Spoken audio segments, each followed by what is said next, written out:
Hello and welcome to the race edition of the Race Weekend Data Analysis for the Dutch Grand Prix. This is the series in which we'll be compiling all of the race data, mainly the lap times, and comparing each of the teammates together to see exactly how well they did against one another and to see if there are any sort of trends that sort of come up throughout this race. Every single team is timestamped in the description down below, so please feel free to skip to whichever segment of the video you would like me to talk about. But without further ado, let us jump on into the race data for this weekend's Grand Prix, and we'll first take a look at the overall positions table, which honestly is a little bit more interesting than I was first expecting. Admittedly, there was absolutely no positional changes for the top 6 from lap 36 onwards, apart from Fernando Alonso getting past Carlos Sainz right at the very end, but we can clearly see Sergio Perez starting in P19 in the pit lane ahead of Nicholas Latifi and him making his charge all the way through the field. But then what we can do is we can take a look at the overall lap time chart for this entire Grand Prix, where we can see all of the pit stops, any slow laps that happen, and then the 2 fastest lap pit stops for the 2 Mercedes, Valtteri Bottas in the orange and Lewis Hamilton in the blue on the far right hand side. But excluding the pit stops and zooming in on the section of important racing, we can see the lap time chart looks a little bit like this, and there are 3 distinct bands of racing in the opening portion of the race. For the first 20 or so laps, the top 3, the 2 Mercedes and Max Verstappen, were over a second faster than the next group of cars, which consist of the 2 Ferraris and also Pierre Gasly, who they themselves were a second faster than anybody else. The pace difference of the top 3 compared to everyone else this year in general has just been ridiculous, especially Max Verstappen and those 2 Mercedes, which I do realise is the top 3. Don't know why I repeated myself saying it in a slightly different way. And I have just suddenly changed clothes. It is a brand new day for myself recording this video. The first time actually recording a video over 2 days. I got a phone call halfway through recording yesterday, so I had to basically stop and start it again today. But we will jump back in, heading back to exactly where we left off, taking a look at the overall lap chart with the 3 distinct bands of racing in that opening portion of laps, up until around lap 22 sort of time, where we end up with a little bit of a fast section from Lewis Hamilton and Max Verstappen, who were about 2 or 3 seconds faster than everybody else post pit stop. However, there's not really any distinct bands like there was in the first 20 or so laps.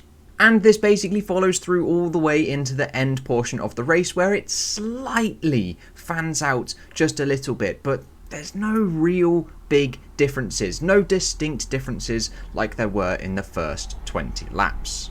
But then what we can do with this lap chart is we can isolate each of the drivers' clean air lap times, and we end up with a table that looks a little bit like this. Now this undergoes a rather large truncation period, so it identifies any clean air lap, and that is any lap that is set outside of 2.5 seconds of the car in front. Then from that portion of lap times, I remove the slowest 30% or 25%, I can't actually remember exactly which number it is, but roughly a third of them, the slowest third, get removed, and then the fastest 2 also get removed. For those people that go for the fastest lap attempt at the end, which will unfairly skew the average down, those sorts of laps get removed. And then whatever's left gets averaged, and then we end up with a table that looks a little bit like this. So Max Verstappen and Lewis Hamilton were at the top of this table by some significant margin, and we can see the average lap here with the gap column just to the right, and this gap converted into a percentage down the middle. It is this percentage that we will use slightly later on to average out across all of the races that have happened so far. Then to the right we have the number of clean air laps that each driver had during this race. So Lewis Hamilton had 32 compared to Max Verstappen's 50, Valtteri Bottas's 47, then Lando Norris had 22, and Sergio Perez had 17 after fighting his way through the field. This is then converted into a percentage, and there is then also a standard deviation of their clean air laps to see how consistent they were. And as we can see, Sergio Perez was the least consistent in his clean air laps with a standard deviation of 1.34, but again that's mainly because he's fighting through the field. But taking that middle percentage column, the percentage gap, and averaging out all of the races that have happened so far, we end up with a driver leaderboard that looks a little bit like this. Max Verstappen is still the fastest driver so far this season. However, Lewis Hamilton is closing in that gap, just 0.09% slower. Then it is Sergio Perez, the third fastest driver, and then Valtteri Bottas with Lando Norris in P5. And doing exactly the same for the teams, we end up with this order here. Now this just takes the fastest driver of that race. So not every single time is Max Verstappen the fastest Red Bull or Lewis Hamilton is the fastest Red Bull. Sometimes it is the other driver, and that is how we end up with this leaderboard that is currently on the screen now. Red Bull are still the fastest team, but only just by, again, 0.09%. Then it is Ferrari, the third fastest team, and the only other team to be within 1% of Red Bull. We then have McLaren and Alfa Tauri actually joint on 1.14% slower than Red Bull. And then just to provide a quick visualization of where each driver's clean air laps fall, we end up with this graph here. And interestingly, it's actually relatively spread out for every single driver. Usually we expect to see the majority of the clean air laps to fall in the second half of the race, where everyone is all sort of spread out. But because of the significant pace difference between the top three, the middle portion of the race, and then the back markers, we end up with a large amount of clean air laps in the first 50% of racing. So it is a fairly fair, if that makes sense, a fairly fair comparison of the clean air lap pace. Unlike some of the races that I've done this season, where definitely a lot of the clean air laps are in the second half compared to someone who's had the majority in the first half, it gets a little bit unfair to compare them due to fuel loads, etc., which I could account for. However, there's no real point in accounting for fuel loads because I don't know what every team started with, I don't know every team's particular burn rate of fuel, so if I assume those two things, it's the same for every single team, so I'm just reducing the lap times by the same increments, so we end up with the same gap still. So there's no real point in accounting for fuels unless I do know the starting amount of fuel and then the ending amount of fuel, so I know how much fuel each team burnt. Then I can work out their own unique fuel burn rates. However, that's not publicly made information, so I can't do that. The next best thing is to take a look at the overall stints. So doing exactly the same clean air lap analysis, but for the first stint. Stint number 1, so drivers on the softs are on the left, and then drivers on the mediums are on the right, and then there are a couple of drivers that set lap times on the hards, which we'll go on to in a little moment's time. So Max Verstappen was the fastest driver on the softs with 7 clean air laps in stint number 1, then Hamilton was just a 1/10.5 behind with 9 clean air laps overall. And I'm not sure how he had a standard deviation of 22.5, I will have to check my code as to where that number has been pulled from. Then drivers with the bracketed asterisk around their name are drivers that did set lap times on that compound of tyre, however they didn't set any competitive clean air laps at all. And then scrolling this table along to take a look at the 2 hard compound tyre runners, Perez and Schumacher, we can see a 1.3 second disparity between the 2 drivers. And then doing exactly the same for stint number 2, only drivers went on to mediums or hards for stint number 2, and it was again Max Verstappen who was the fastest on the mediums, with Valtteri Bottas in P2 and Lewis Hamilton this time in P3, with the hard compound of tyres roughly being about half a second slower, looking at Max Verstappen and Lando Norris as the pace setters. And interestingly, it is here that we see the Aston Martins fall down the order. They really didn't have a nice car to drive this weekend. And then finally, just a select few drivers did a 3rd stint overall, and that looks a little bit like this. Sergio Perez and Valtteri Bottas went onto the softs, and Lewis Hamilton and Sebastian Vettel went onto the mediums, and then I think there was a final driver. There was. Max Verstappen went onto the hards for stint number 3. Now, I've also not counted the final stint change for Lewis Hamilton as well, and also Valtteri Bottas, where they went onto the soft compound of tyres, because that was only 1 or 2 laps to grab the fastest lap, so it's not really a stint at all. Yes, it is still a tyre change, but it's not really worth looking at, as it would just completely skew all of the data, so that hasn't been included at all. And so with that clean air lap analysis all done and dusted for the Dutch Grand Prix, we will now be breaking down each of the teams, and we are going in 2020 championship order. That's the Constructors' Championship, so we start with Mercedes and we end all the way at Williams. Everything is timestamped in the description down below, so please feel free to skip to whichever section of the video you would like me to talk about. So on screen right now is the Mercedes panel. In the top left we have the lap time charts. Lewis Hamilton is in the black and Valtteri Bottas is in that turquoise colour. Normally we would have a grey dotted line which would show their previous year's pace at that track. However, as it was the first time we've gone to Zandvoort, there is no previous pace at this track. Then directly below that we have the gap between each of the two cars on every single lap of the Grand Prix. Again, Lewis Hamilton in the black and Valtteri Bottas in the turquoise. And in the top right we have their positional chart, and then in the bottom right we have their percentage pace difference. This percentage pace difference takes all of Lewis Hamilton's lap times and divides them all by Valtteri Bottas's lap times. Any percentage that is above 100 is when Lewis Hamilton is going faster, and then any percentage below 100 is when Valtteri Bottas is going faster. These percentages are then ordered from largest all the way down to the smallest, and then we end up with this nice little curve that we see here. And what we can do is we can split this percentage pace difference down the middle, and we can say that for 22.2% of the laps raced, Valtteri Bottas was the quicker of the two Mercedes, and therefore for 77.8%, one of the largest Mercedes splits of this season, Lewis Hamilton was the faster of the two Mercedes.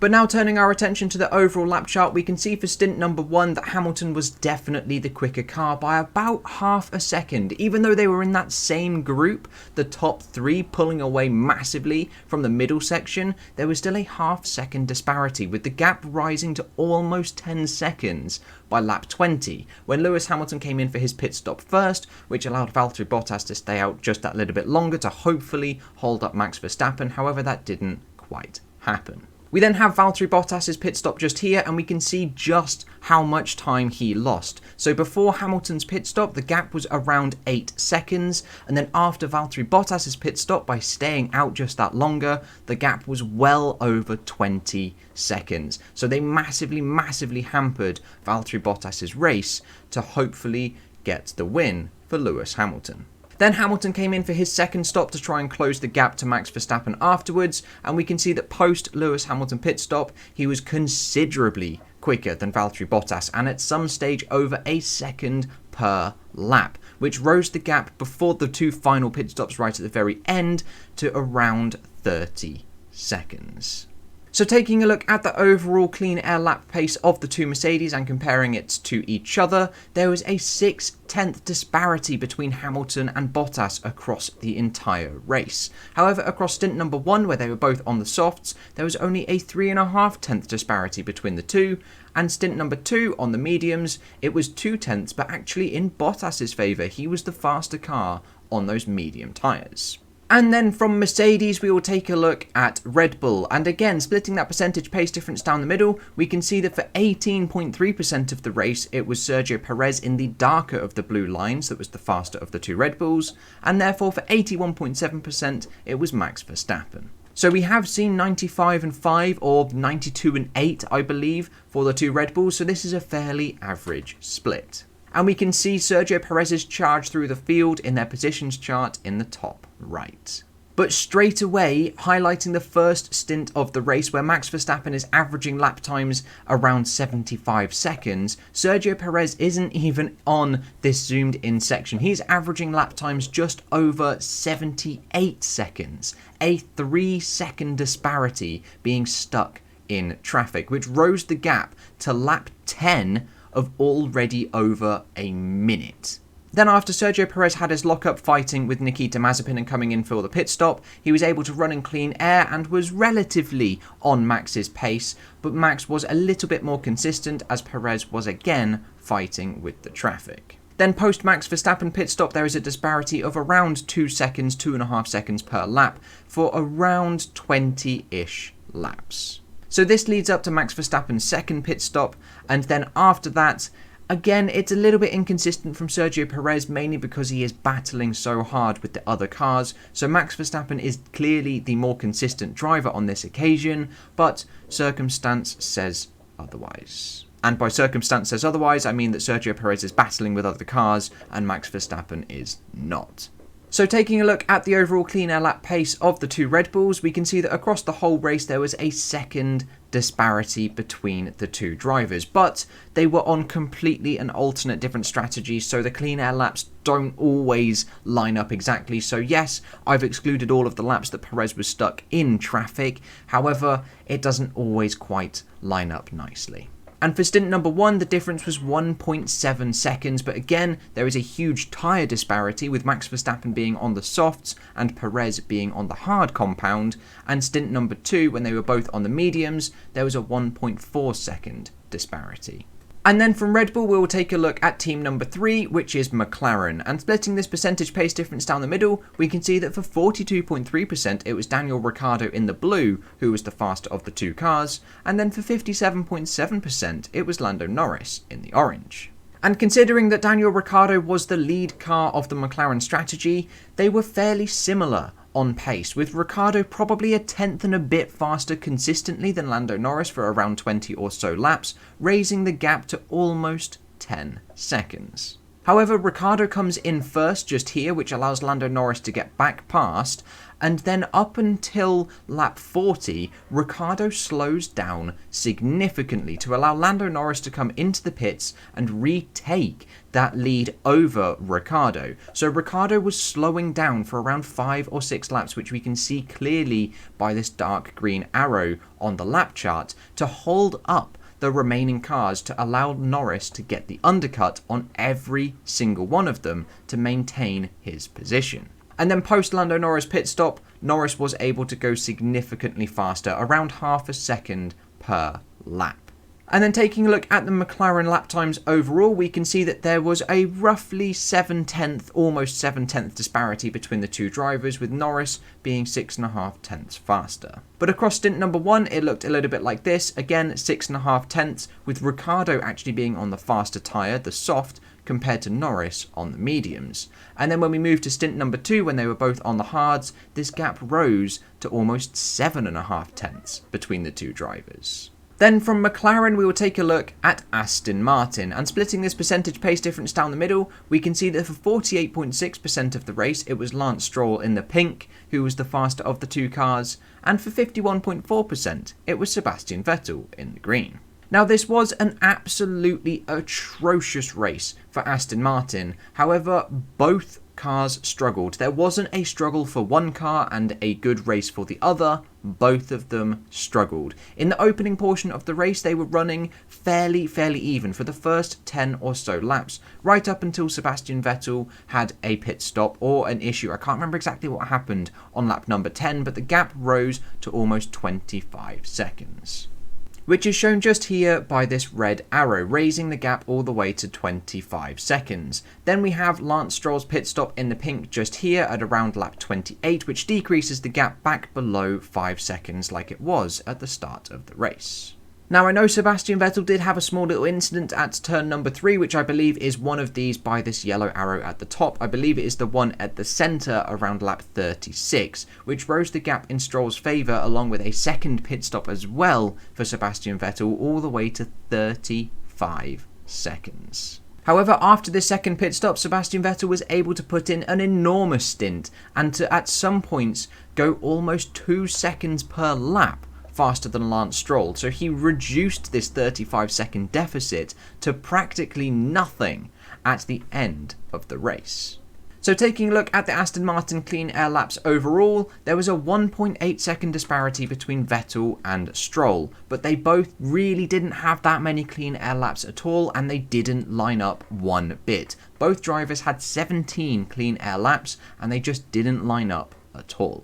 With stint number 1 looking a bit like this, neither driver setting any clean air laps on the soft, and then for stint number 2, there was a 6.5 tenth disparity between the two of them. Then from Aston Martin, we can take a look at Alpine, and splitting that percentage pace difference down the middle, for 35.2% of the race, it was Esteban Ocon in the white who was the faster of the two cars, and then for 64.8%, it was Fernando Alonso in the dark blue. Now, on the flip side to Aston Martin, it was a stellar performance for Alpine, with both drivers being exceptionally even, with Alonso being roughly a tenth, if that, per lap faster than Esteban Ocon, raising the gap over 20 laps to 5 seconds.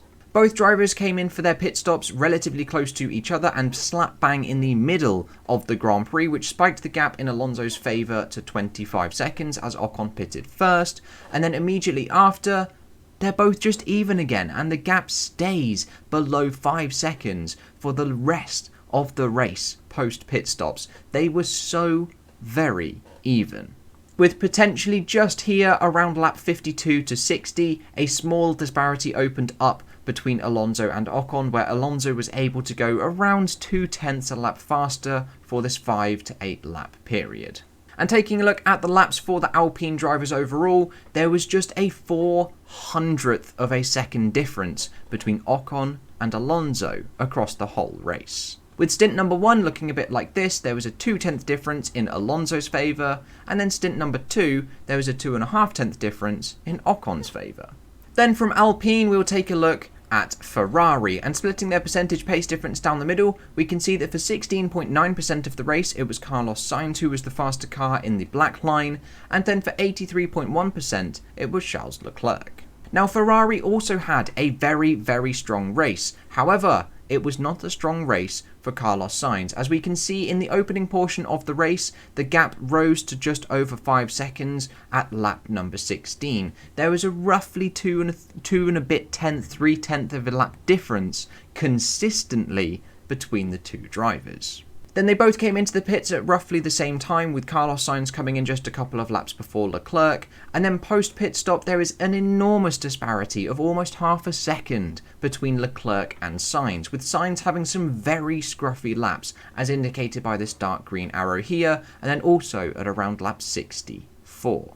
Then post pit stop there is an enormous pace disparity between the two Ferraris of around half a second per lap, with a mistake on lap 52 from Carlos Sainz, I was about to say Charles Leclerc, but Carlos Sainz as indicated by the dark green arrow, and then also at lap 64 where he goes off the charts with an almost 80-second lap time. Then taking a look at the lap times overall, we can see that there is almost half a second deficit between the two drivers across the whole race. With stint number 1, there was just a 2/10 deficit on the soft compound, but a 5.5 deficit on the hard compound between Leclerc and Sainz.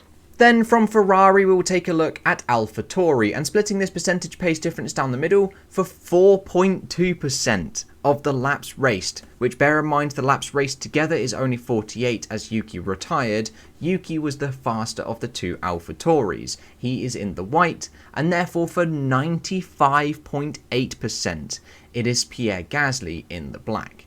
This is the largest teammate disparity that we have had all season, and is absolutely ridiculous. If we look at the opening portion of the stints, where Pierre Gasly was starting P4 and in the middle portion of the race, and Yuki Tsunoda, was in the slower portion, there was over a second disparity, around a second and a half between the two drivers consistently. Gasly then came in for his pit stop first, around 5 or 6 laps before Yuki Tsunoda came in, and then Tsunoda popped in and couldn't take advantage of his fresh tyres. He couldn't even get close to Pierre Gasly, as again, there is a second per lap between the two drivers, right up until Yuki Tsunoda's retirement. And then looking at the overall AlphaTauri lap times and comparing the two together, there was almost a second disparity between the two across the whole race in clean air, with the overall stint number 1 looking a bit like this, 9.5 tenths on the soft compound, and then for stint number 2 it was 8.5 tenths on the medium compound. Then from AlphaTauri, we will take a look at Alfa Romeo, and splitting this percentage pace difference down the middle, we can see that for 70.4% of the race, it was Antonio Giovinazzi in the white who was the faster car, and then for 29.6%, it was Robert Kubica. All of these graphics will say Kimi Räikkönen, but it is Robert Kubica's data. I just couldn't be bothered to change all of the names. Now honestly this is to be expected, as Kubica has not raced properly in Formula 1 since 2019 and hasn't done a full race distance since 2019, and jumping into a team where Antonio Giovinazzi is fully comfortable. So for there to be a 70-30 split, that's actually really, really strong. And to have in the first stint to be super close and the gap to only rise to 10 seconds by lap 20, that's actually really, really impressive. Then I'm not entirely sure what happened in this middle portion of the race from about laps 24 to 44, as just all sorts went on. Lots of positional changes, lots of either mistakes / pit stops, I'm really not sure. I know Giovinazzi at some point had a puncture, so this could possibly be it. I'm not entirely sure. However, it was right at the very end of the Grand Prix, just gone lap 64, where an enormous pace disparity opened up between the two. Whether this was Kubica being involved in lots of blue flags or fatigue or something, I'm not entirely sure, but a ridiculous 2 second per lap disparity suddenly emerged between the two drivers for the remaining 10 laps of the race.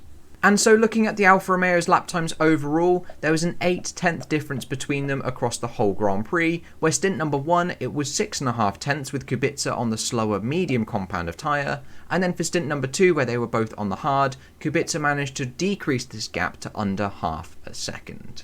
Then from Alfa Romeo we will take a look at Haas, and splitting their percentage pace difference down the middle, we can see that for 53.7% it was Nikita Mazepin in the white who was the faster of the two cars, and therefore for 46.3% it was Mick Schumacher in the grey. Now once again there are only 40 or so laps that we can compare between the two cars, as Nikita Mazepin ended up retiring.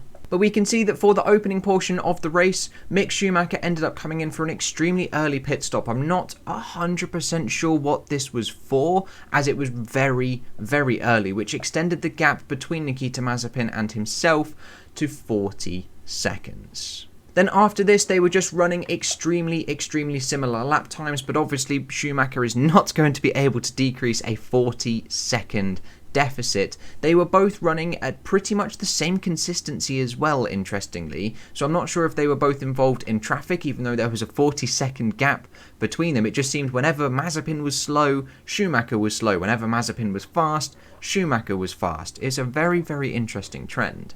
Then of course Mazepin would have come in for his pit stop along with Mick Schumacher in the middle portion of the race, and then unfortunately Mazepin did have to retire the car. So taking a look at the Haas lap times overall, there was just over half a second deficit between Mazepin and Schumacher across the entire race distance. But bear in mind that Schumacher did complete the entire race distance and would have set clean air laps in the last 50%, which Mazepin was not able to do. So for stint number 1, it looked a little bit like this. They were much closer, but Mazepin was again on the faster compound of tyre and Mick was on the slower. With stint number 2 looking a bit like this, where again Mazepin was on the slower and Mick was on the faster tyre, there was a 2/10 disparity between the two. And then finally we will take a look at Williams, and splitting this percentage pace difference down the middle, for 36.2% of the race it was Nicholas Latifi in the blue who was the faster of the Williams, and for 63.8% it was George Russell in the white. And for the opening portion of the race, they were absolutely identical. The gap stayed at around 8 seconds for around 16 to 20 laps. Albeit Nicholas Latifi was a touch on the inconsistent side compared to George Russell, however this gap did stay at 8 seconds. They then both came in for their pit stops at roughly the same period of time, lap 25-ish for Nicholas Latifi who came in first, and then almost lap 30 for George Russell. Then post pit stops for both drivers, they were extremely inconsistent, both of them, and then interestingly post lap 50 there was a small little gap that emerged between Russell and Latifi of around half a second to a second per lap. And so taking a look at the Williams lap times overall, there was a 7/10 disparity between Russell and Latifi across the entire race distance. With stint number 1, neither driver set any clean air laps, and then for stint number 2, there was this 7/10 disparity between the two of them. And there we go, there is all of the data concluded for the Dutch Grand Prix. Please let me know if there's anything that you would like to know in the comments below, and I'll do my best to answer those questions as best I can. But that is all I got for you today, guys. I hope you have enjoyed, and I will catch you in the next episode with whatever and whenever I decide to make it. I'll see you guys then.